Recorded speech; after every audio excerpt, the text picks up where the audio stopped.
వీడియోని చూసేటటువంటి మిత్రులందరికీ నమస్తే. ఎవరైతే మన యొక్క ఛానల్ కొత్తగా వస్తున్నారో ఛానల్ సబ్స్క్రైబ్ చేసుకోండి. వీడియో కనుక నచ్చితే లైక్ చేయండి, షేర్ చేయండి. గారు అధికారంలోకి రాకముందు 23,000 పైచులకు డిఎస్సి ఉద్యోగాలు ఉన్నాయి, ప్రతి ఏటా జాబ్ క్యాలెండర్ అని చెప్పేసి నిరుద్యోగులకి ప్రతి ఏటా జాబ్ క్యాలెండర్ విడుదల చేస్తామని చెప్పి మోసం చేశారు. ఈ రోజు కేవలం 6,100 ఉద్యోగాలు వదిలి నిరుద్యోగుల్ని నిలుగా ముంచేశారు. అదిగాక గ్రూప్ 1 ఎగ్జామ్లకి అయితే ఈ గ్రూప్ 1 ఎగ్జామ్లకి కొత్త సిలబస్ పెడుతున్నాము. పల్లెటూరు విద్యార్థులు కూడా గ్రూప్ 1 స్థాయి లాంటి ఉద్యోగాలు వస్తాయని చెప్పేసి పలుమార్లు ట్విట్టర్ల వేదిక గాను పేపర్ల వేదిక గాను మారు మోగించారు. కానీ ఈ రోజు నోటిఫికేషన్ వచ్చేసరికి కొత్త సిలబస్ లేదు, పాత సిలబస్ పెట్టాము అని చెప్పి కేవలం 70 రోజులు మాత్రమే గడువించారు. ఈ చర్యలని పాల్పడ్డ ఏబిపిఎస్సి మెంబర్లు దీనికి సమాధానం చెప్పాలి, గవర్నమెంట్కి సమాధానం కూడా చెప్పాలి. ఎందుకంటే మీరు పూటకో మాట పూటకో నాటకం ఆడుతున్నారు.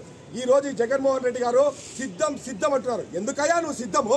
నిరుద్యోగులు రక్తం తాగాక నువ్వు సిద్ధమా? లేకపోతే వాళ్ళు ఉద్యోగాలు లేక ఆత్మహత్యలు చేసుకోవడానికి నువ్వు సిద్ధమా? మేము కూడా చెప్తున్నాం. ఈ రోజు నువ్వు సిద్ధం అంటున్నావు కదా, రాష్ట్రంలో ఉన్న 30 లక్షల మంది నిరుద్యోగులు కూడా మిమ్మల్ని ఓడించడానికి సంసిద్ధం అని కూడా ఈరోజు నేను తెలియజేస్తున్నాను.